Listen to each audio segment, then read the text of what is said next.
jenereetara kireessuudhaan akkasumas immoo uffata faarfattoonni dilbataa yookiinis immoo barattoonni sanbataa bataskaana kana keessa jiran akkasitti bareedanii akka isaan argamaniif uffata kana ittiin hodhisiisuudhaan illee kana biraan immoo kan isaan irraa baratan kan isaan irraa dubbisan kitaabolee garaa garaa bituufiidhaan dabalataanis mana kiristaanaa kanaaf yeroo hundumaa abbootiin luboonni kan irraa qaddasan kitaaba qiddaasee bituudhaan akkasumas immoo meeshaa kuskustii yookiinis immoo saballee itti kennamu birrii guddaadhaan bituudhaan sagantaa kana haala kanaan bareechanii ummanni kun akka inni baratuuf kan qopheessan obboloota keenya shamarran biyya alaa jiran waldaa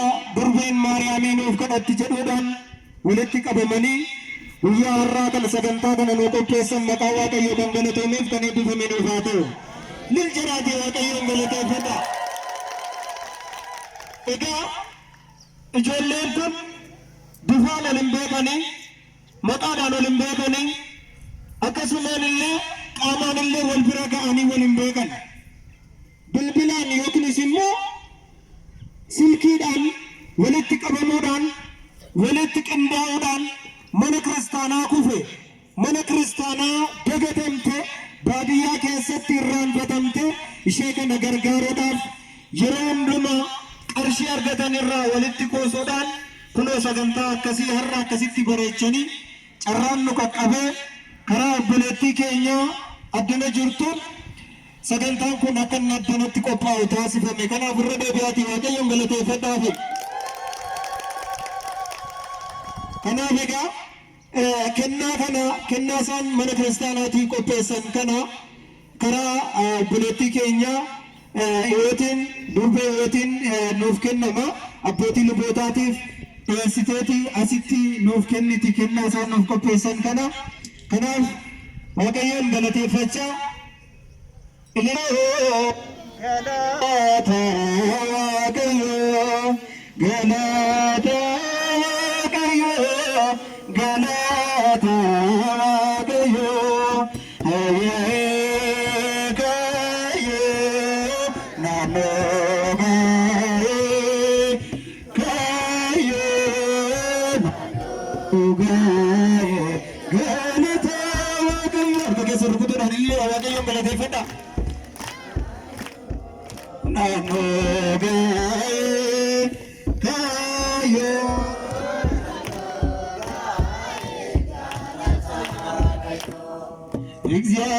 እግዚአብሔርን መስገን እግዚአብሔርን መስገን እግዚአብሔርን መስገን እግዚአብሔርን መስገን ለዚህ ያደረሰ ለዚህ ያደረሰ እግዚአብሔርን መስገን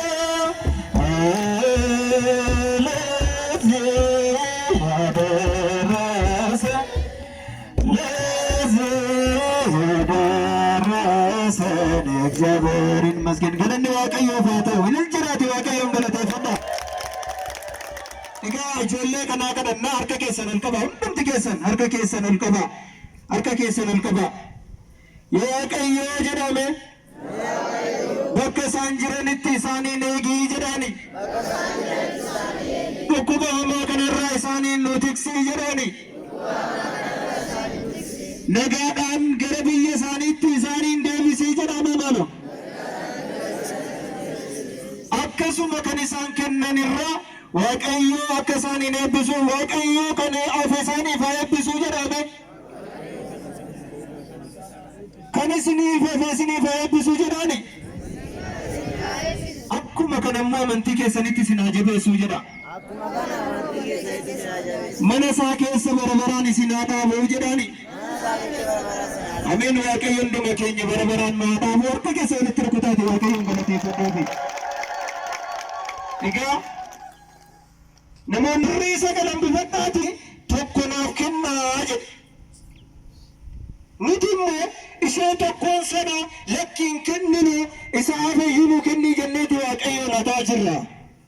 Na attaniittuu jedha waaqayyo haagee boqonnaa tokko dubbistan isin mana koo attaniittu qabeenyaanani tokkos naa kennaatii sagalan bifadhaa isiniin jedhe sana dhiistaniiti anaan na jala hattanii jirtu.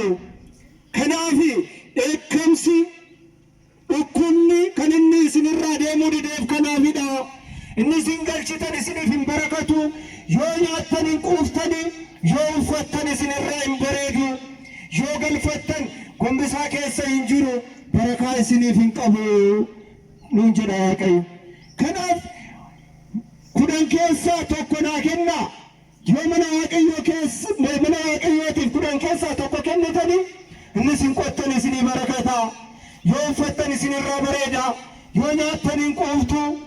Akkuma kana jireenyi keessan manni keessan illee nagaa argata.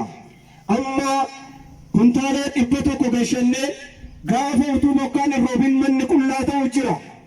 Qoda bukoon keenya guukaleessa guutee jiru har'a duwwaadha.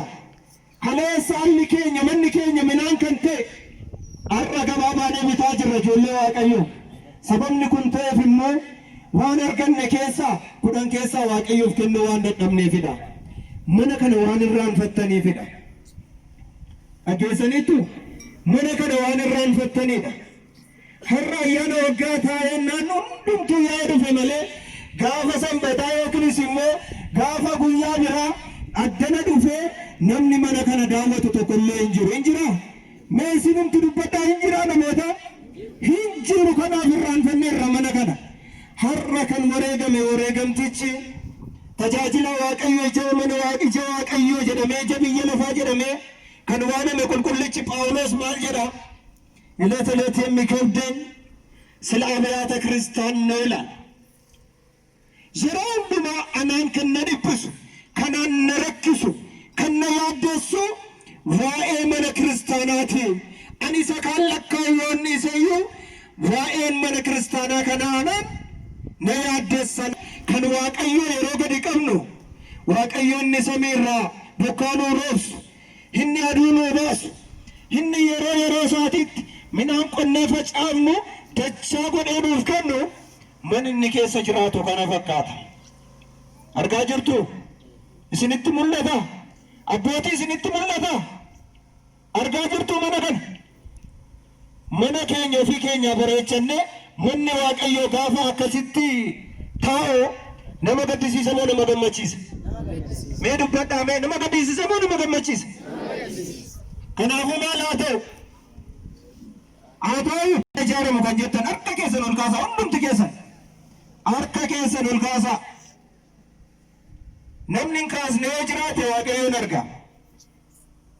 Akka gootani harka keessan boorsaadhuma keessanitti gad deebisaatii waan qabdan fidaati waaqayyoodhaaf kennaa. Asitti fidaa birrii tokko isaa ta'u